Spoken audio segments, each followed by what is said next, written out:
सबसे पहले हम पेशेंट के माउथ के ऊपर बीटाडीन का एप्लीकेशन करेंगे ताकि जो एक्स्ट्रा ओरल इन्फेक्शन यदि कोई लिप्स के आसपास अवेलेबल हो तो वो सारा डिस्ट्रॉय हो जाए और हमें काम करने के लिए एक एसेप्टिक एनवायरनमेंट मिले ताकि सर्जरी जो पेशेंट की हो उसमें कोई कॉम्प्लिकेशन ना मिले। ये जो मशीन अभी आप देख रहे हैं इसको फिजियो डिस्पेंसर कहते हैं।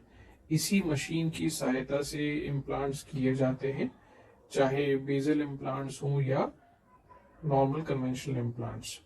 हमारे पास पेशेंट के सारे रेडियोग्राफ्स अवेलेबल हैं। इनका हमने फुल माउथ एक्सरे भी करवा रखा है जो कि डिस्प्ले पर लगा हुआ है, और इसके अलावा हमने इनका सीबीसीटी स्कैन भी इवैल्यूएट कर रखा है जिसमें हमें मालूम है कि हमें कौन से इम्प्लांट्स करने हैं, क्या साइजेस पेशेंट के लिए उपयुक्त रहेंगे। अभी हम पेशेंट को प्रॉपरली ड्रेप कर रहे हैं ताकि एक बार जब हम सर्जरी करना शुरू करें तो किसी भी प्रकार का इंटरफेरेंस हमें ना मिले। अब हम पेशेंट को एनेस्थेटाइज कर रहे हैं। पेशेंट को सारा प्रोसीजर पहले एक बार समझा देना जरूरी होता है ताकि ड्यूरिंग द ट्रीटमेंट उनके लिए कोई सरप्राइजेस ना हो। तो एक रफ आइडिया हमने पेशेंट को पहले बता दिया है कि हम क्या क्या स्टेप्स परफॉर्म करेंगे ताकि उनकी एंजाइटी कंट्रोल्ड रहे और कोई भी अनटोवर्ड एक्सपीरियंस उनको ड्यूरिंग द प्रोसीजर ना हो। बीच बीच में बार बार हम पेशेंट से पूछते रहेंगे कि वो कंफर्टेबल है या नहीं, ताकि उनको भी ये महसूस रहे कि डॉक्टर जो है वो उनका ध्यान रख रहे हैं और उनकी स्पीड के हिसाब से ट्रीटमेंट परफॉर्म कर रहे हैं। आज हम 2 इम्प्लांट्स करने वाले हैं। एक वो इम्प्लांट होगा जिसमें एक दांत को हम निकालेंगे और उसी वक्त इम्प्लांट प्लेस करेंगे, और दूसरी साइड वो होगी जिसमें कि दांत पहले निकाला जा चुका है और उसके अंदर हम डायरेक्ट इम्प्लांट करेंगे।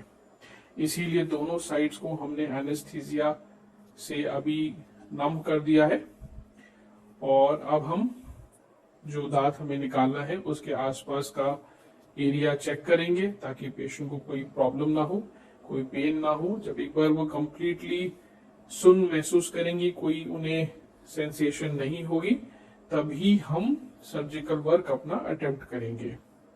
इस वक्त हम देख रहे हैं कि पेशेंट को कोई प्रॉब्लम नहीं है, और इसलिए अब हम नेक्स्ट इंस्ट्रूमेंट पिकअप करके पेशेंट का जो लेफ्ट साइड का फर्स्ट प्रीमोलर है उसको हम निकालेंगे। वो एक रूट कैनाल ट्रीटेड टूथ था जिसके ऊपर एक बहुत ही हैवी क्राउन लगा हुआ था, जिसकी वजह से वो ड्यू कोर्स में क्राउन टूट गया और अब वहां केवल जड़ रह गई है।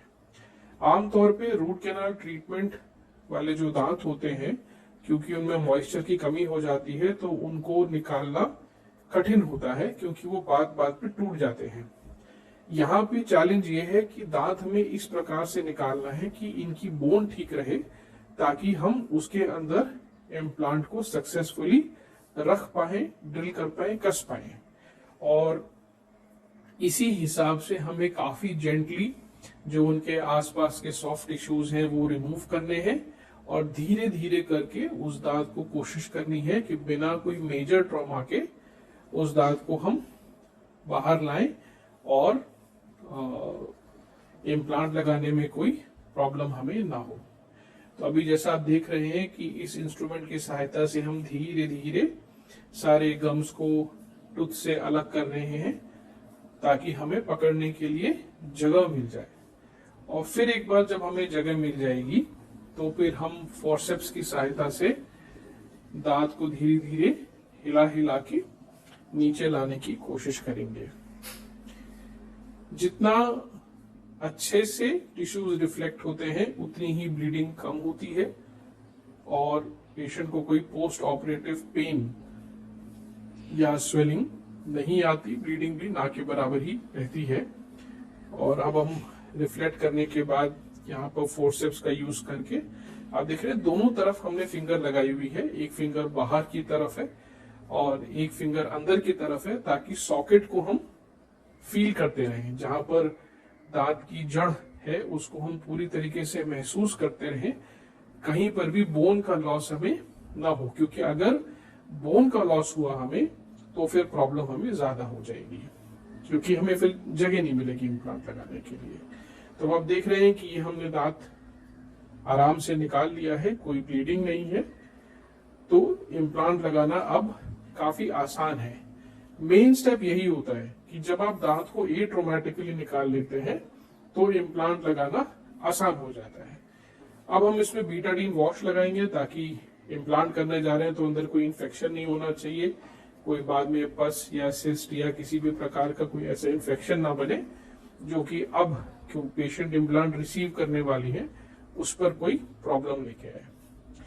ये हमारा फिजियो डिस्पेंसर का हैंड पीस है, जो मशीन मैंने आपको पहले दिखाई थी, उसको हम यूज कर रहे हैं। साथ के साथ इसमें सलाइन का स्प्रे चलता रहता है, वाटर स्प्रे चलता रहता है, ताकि जो हीट बने वो ठंडी होती रहे, क्योंकि ज्यादा हीट अगर बनेगी और पानी का स्प्रे अगर नहीं आएगा तो हड्डी जल जाती है, नेक्रोस हो जाती है, और फिर वहां इम्प्लांट लगाने के बाद इम्प्लांट फेलियर के चांसेस बढ़ जाते हैं।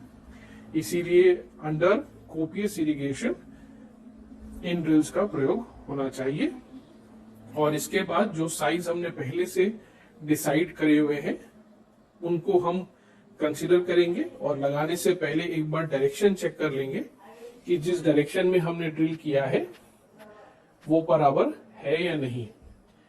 ये फ्री हैंड इम्प्लांट प्लेसमेंट है, जिसमें कि डायरेक्ट सर्जरी खुले हाथ से की जाती है, और सर्जन अपने एक्सपीरियंस के बेस के ऊपर अपना क्लिनिकल जजमेंट वेरी कर लेते हैं कि यहाँ पर प्रॉपर नहीं है, या इम्प्लांट की पोजीशन चेंज करने की जरूरत है, या ड्रिल की लोकेशन चेंज करने की जरूरत है।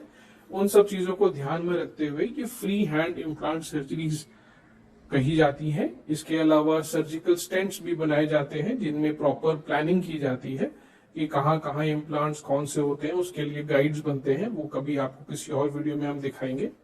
और हम ये देख रहे हैं कि यहाँ पर अब हमारा डायरेक्शन डिसाइड हो चुका है, और इम्प्लांट को हम धीरे धीरे बिल्ड कर रहे हैं, स्क्रू कर रहे हैं, ताकि इम्प्लांट अंदर जाए। और एक बार जब हमें प्रॉपर एंकरेज मिल जाएगा कि हाँ हमारा इम्प्लांट कस गया है अच्छी तरीके से, तब इसका जो हेड है उसको हम दांत की पोजीशन के साथ सिंक करेंगे। ये 1 पीस इम्प्लांट्स होते हैं। आमतौर पे जो कन्वेंशनल इम्प्लांट्स होते हैं वो 2 पीस होते हैं, पर ये 1 पीस इम्प्लांट्स होते हैं, जहां पर इम्प्लांट और अबटमेंट जिसके ऊपर क्राउन बाद में लगाया जाएगा वो एक ही बॉडी में होते हैं। ये अब हम दूसरी साइड पे वर्क कर रहे हैं, क्योंकि पहली साइड पर इम्प्लांट हो चुका है। और यहाँ आप देख रहे हैं कि अगेन अंडर प्रॉपर इरिगेशन हम यहाँ पे ड्रिल कर रहे हैं। थोड़ा सा हम पैलेट की तरफ इंक्लाइन कर रहे हैं, क्योंकि बोन की क्वांटिटी वहां थोड़ी ज्यादा होती है। और ये फर्स्ट ड्रिल हम कर चुके हैं। इम्प्लांट की जो मोटाई होती है उसके हिसाब से हम अपने ड्रिल्स का चुनाव करते हैं। इसमें साइज और डेप्थ दोनों चीज देखी जाती है। और एक बार जब हम अपना इम्प्लांट ड्रिल कर चुके होते हैं तो जैसा आप देख रहे हैं कि हाथ से इम्प्लांट को हम कसते हैं, क्योंकि हमें एक आइडिया मिल जाता है कि हमें बोन का रेजिस्टेंस कितना फील हो रहा है और वो इम्प्लांट कितना स्टेबल है। कई बार इसी काम को मशीन की सहायता से भी किया जा सकता है और वो भी काफी अच्छा रहता है, बट ये ऑपरेटर पे डिपेंड करता है कि उन्हें क्या चाहिए। तो इस प्रकार से आप देख रहे हैं कि बेसिल इम्प्लांट भी दूसरी साइड का अच्छे से हो गया है।